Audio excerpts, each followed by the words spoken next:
Okay. Radiator is in completely. I'm going to get a piece of cardboard. I'm going to set it down in here just to protect this so I don't smash anything against it by mistake. Because I don't want to have to do that again. That was a little bit of a pain, I'll say. And then we'll do the cover. I have cleaned the cover. I've cleaned everything. You know, razor blade, scraped everything down. Brake clean, cleaned everything off. Scotch-Brite, everything's nice and clean. These two lines here, these metal lines, I put no O-rings. It's ridiculous. So these O-rings, I had to get them at the dealer. They're a little tiny, like, you know, half-inch, you know, maybe half-inch around, half-inch across. $25 for those two O-rings. Everybody in the parts department and the cashier at the dealership was kind of apologizing to me when they saw the price. $25 for those two O-rings. Utterly ridiculous.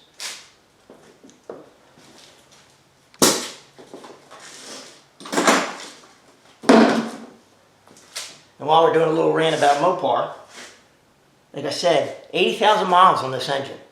Multiple leaks on the timing cover gasket, multiple leaks on the water pump gasket, leaking radiator, bad radiator.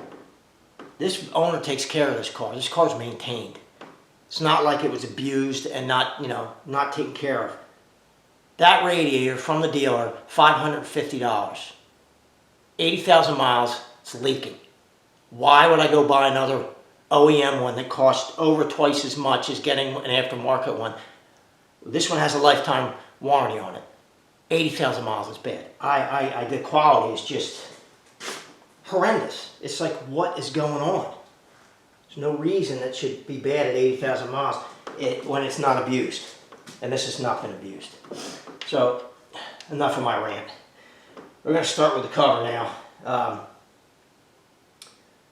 I've cleaned the gasket. The oil pan gasket still looks good. I'm going to clean it one more time, make sure it's good. I don't know if this car anybody's ever been in this.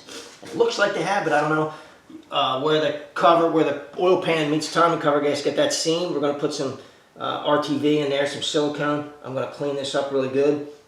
And I don't think it'll leak. If it ends up leaking, we'll have to actually come back and drop the pan on this, which means dropping the steering rack, lifting the engine, to get the pan out and doing a gasket. I'm thinking I don't have to do that. It looks good.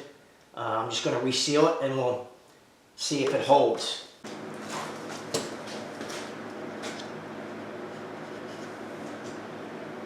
Okay, we need to weasel this back in. Make sure you put your new gasket on. Ask me how I know. Don't forget that.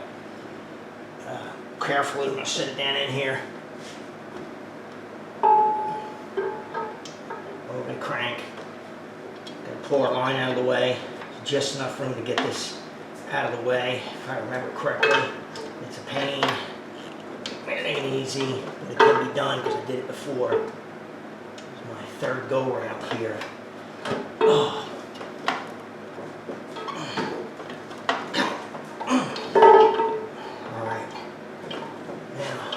Slide it on here. Line the tube up and back. Make sure it doesn't roll the there it goes. Roll the O-ring, which it did not. Right in there. And we're on. We'll start putting our bolts back in, bolting everything back together.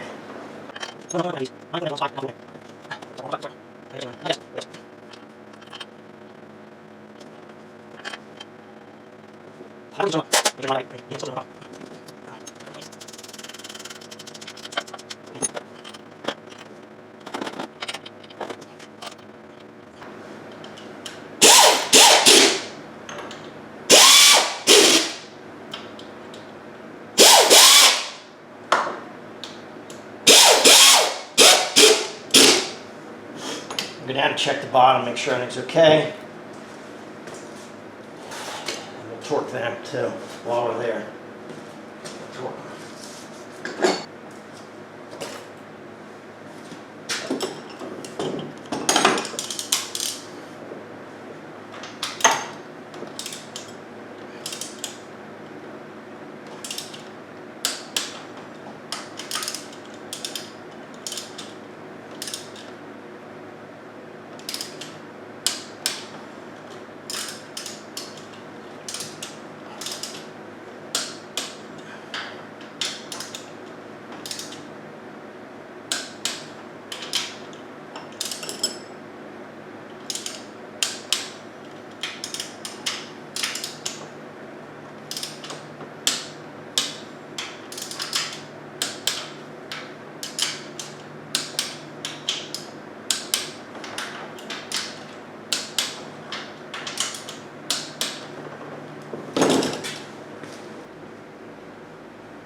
Thin coat of engine oil on the outside of that.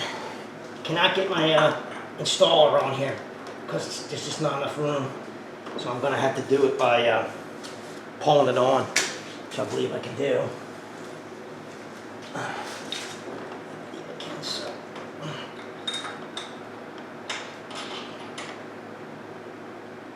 Yep, bolt reaches. Get on there as far as I can. Just line everything up. Get a piece of cardboard back in there. Do not want to damage this radiator.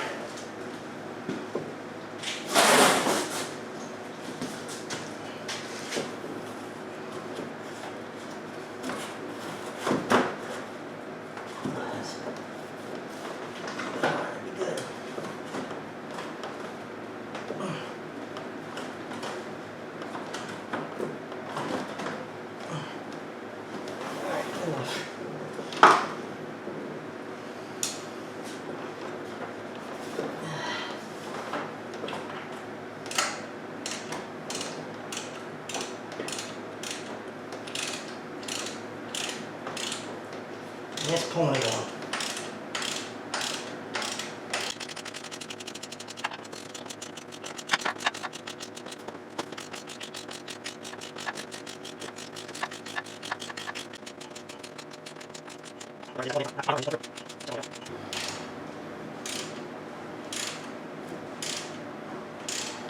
Close to being all the way now.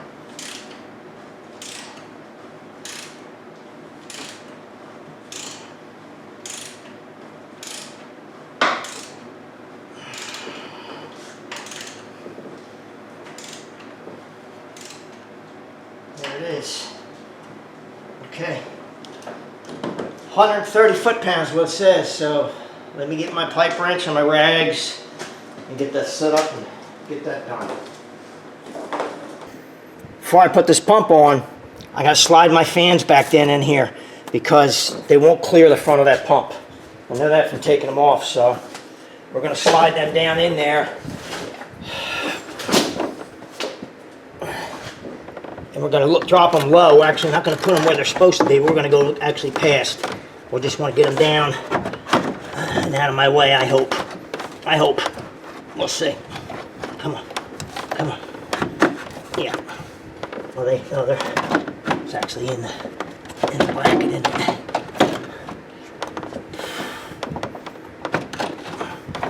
Like that. I'm down past them a little bit.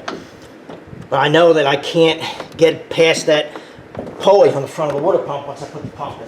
Just from taking it apart, so. Got my new pump, new gasket for my thermostat. I'm not replacing this thermostat because there's nothing wrong with it. It's fine. And they're not, I would go OEM on these.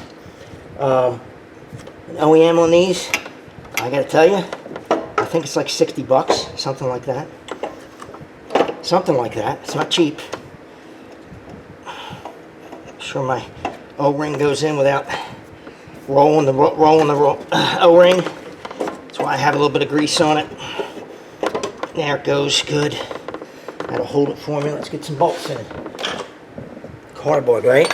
This is why I do it. You can do what you want. If you do these every day, it probably doesn't matter. You're probably so used to it, but I don't do them every day. And I don't work on the same kinds of cars every day either. Every day it's something different.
There are my bolts.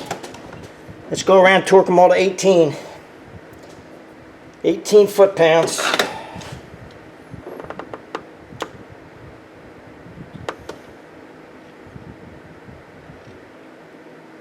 15, 16, 17, 18.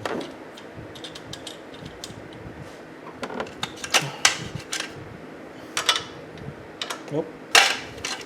This one? Nope. Both the same size? What? No.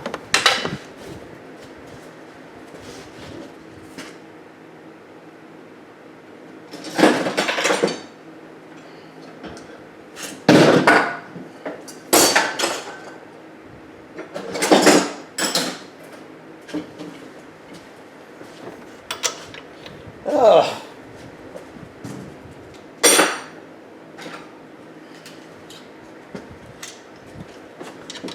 Nope. There we go. Can I get this on there? I don't know. Or do I need a deep? I don't know. No, good.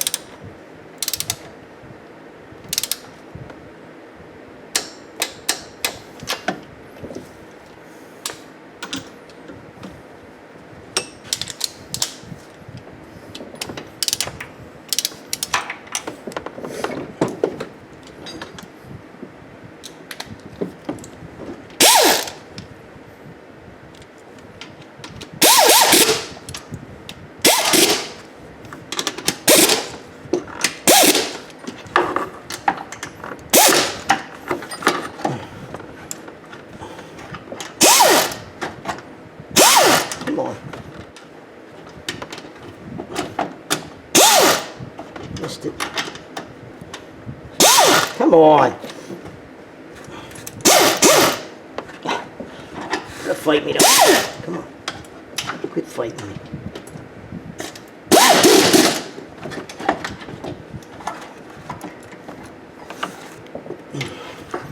Stand out of my way. Find that one. Where is it? Over there.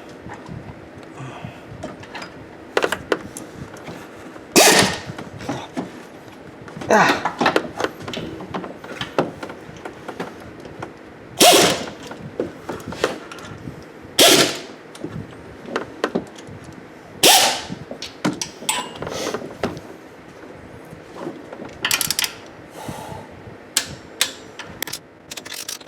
Yeah. Okay.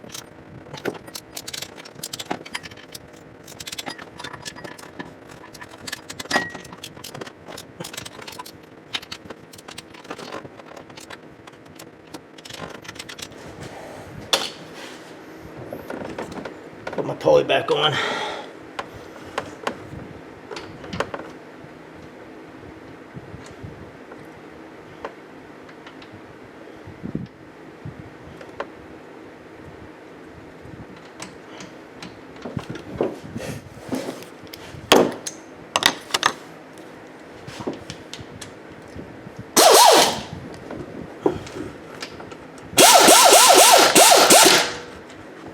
All right, everything's buttoned up.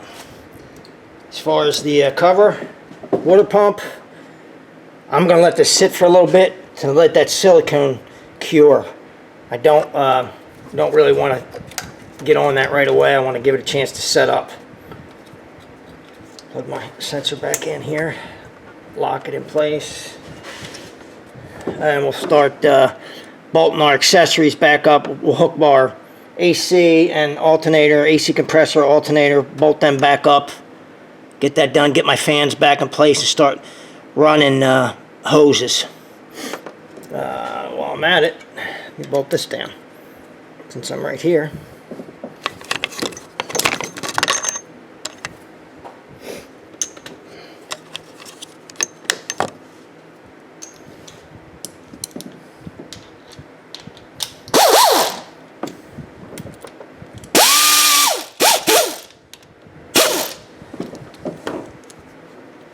Okay, I'm gonna put my alternator back on and my AC compressor back on, get that all squared away, and then I'll come back. We're getting there. AC compressor's back on, alternator's back on, lower hose is on. I'm going to put the upper hose on now and feed this in here and get this straightened out.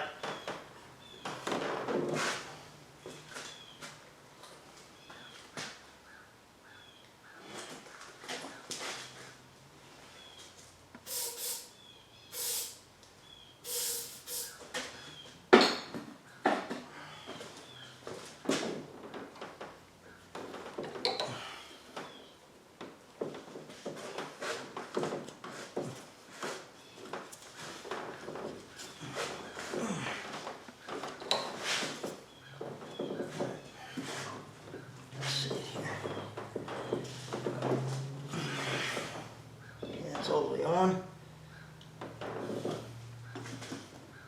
Don't like the fit of this hose too much. Got to turn it a little bit, but that's okay. Oh, I'm sorry. I want to move this. I want to move this guy.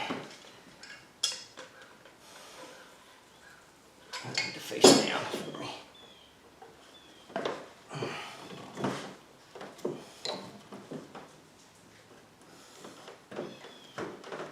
Okay, there we go.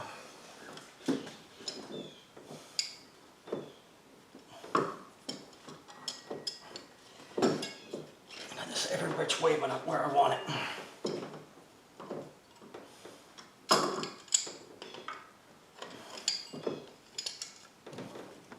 Come on.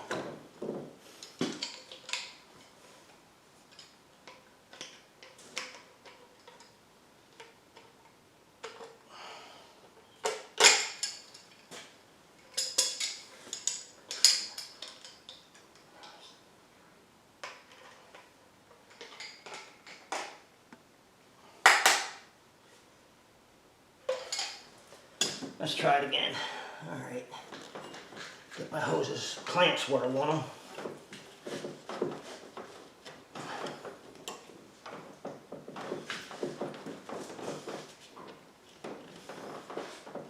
Good. All right.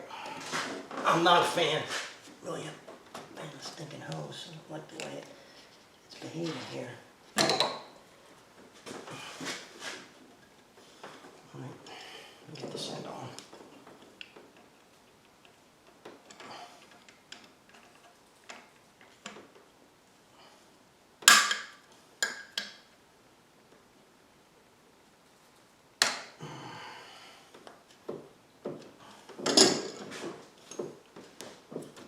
This end on. All the way on there. Yep.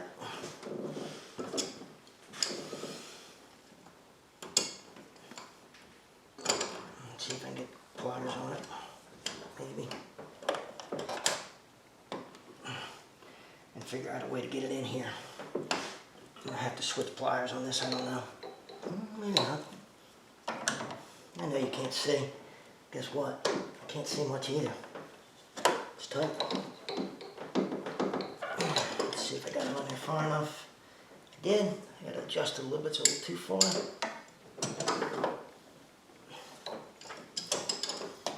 A little bit too far.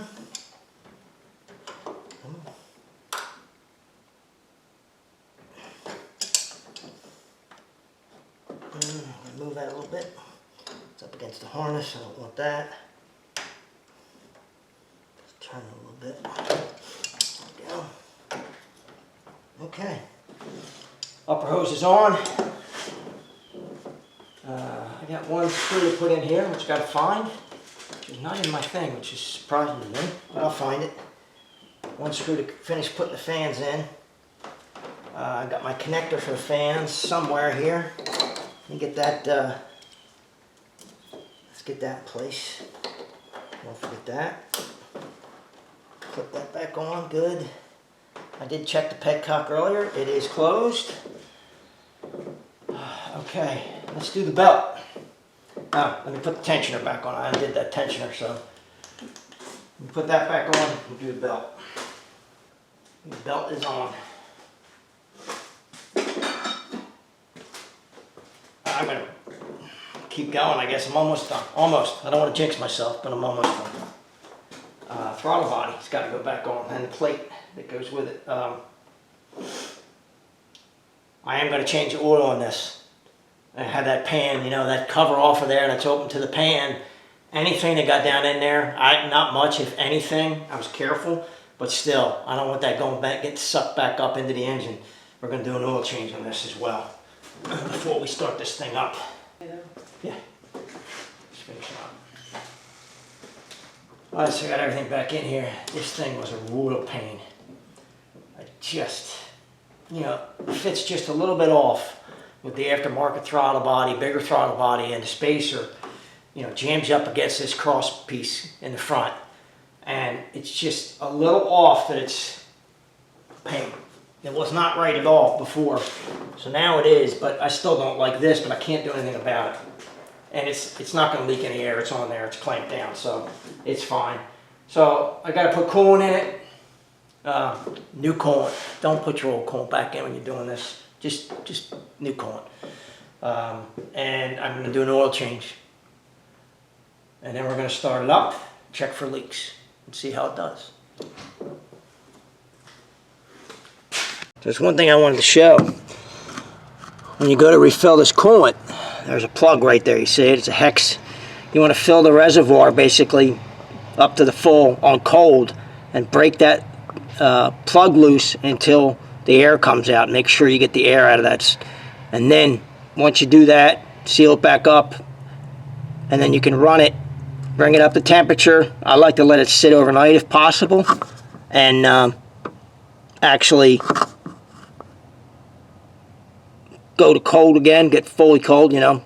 Oh man, I can't even speak, but I like to let it sit overnight, and then when it gets cool, check the level and reset the level if I need to. Well, that's it for the 2013 Dodge Challenger 5.7 Hemi. Radiator, upper and lower hoses, new water pump, and reseal, new gasket on the timing cover. It's leaking 80,560 miles, 83,560 miles on it. Radiator's leaking. 5-6 places on the timing cover are leaking. A couple places on the water pump, gasket leaking. And I know the owner of this car, he takes care of this car. There's no way that should be happening, but it is what it is. So it has a new radiator. Still bleeding the air out of the system on it for the cooling system, but no leaks at this point. It's been through a hot, cold cycle already. We'll go through a couple more, make sure it's got all the air out of the system. Just takes time. Definitely takes time. It's kind of frustrating in a little ways. I don't know, it's not really frustrating, but it's, you know, $550 radiator from Mopar. That's online at discount Mopar, you know. I don't know what the site is, but, you know, where you can buy them at a slight discount. Deal is probably more for a radiator at 83,000 miles that's been taken care of is leaking. So it didn't get an OEM, got an aftermarket with a lifetime warranty on that radiator. So we weren't planning on doing a radiator. I didn't know it was leaking until I got the fan shut off, and then you could see it was leaking. It just wasn't leaking terrible, so it wasn't dripping out of there, but it was leaking. You could see where it had been leaking. So it's not I wouldn't say it's a real difficult job. It's going to take you some time. It just takes some time to get at it and get through it, but it's not too bad. We'll keep an eye on the oil pan where it bolts up to the bottom of the timing cover. If that starts leaking, hopefully, the gasket looked good, so I'm hoping it doesn't, but if it does, then we'll bring it back and we'll drop the steering rack down, lift the engine up, pull the pan, and put a new gasket in there. But I don't think it's going to leak, so we're going to leave it alone and just keep an eye on it. But if you need to do this for your Dodge Challenger, I hope it helps you out. If you like the videos, click the like and subscribe below. Thanks for watching.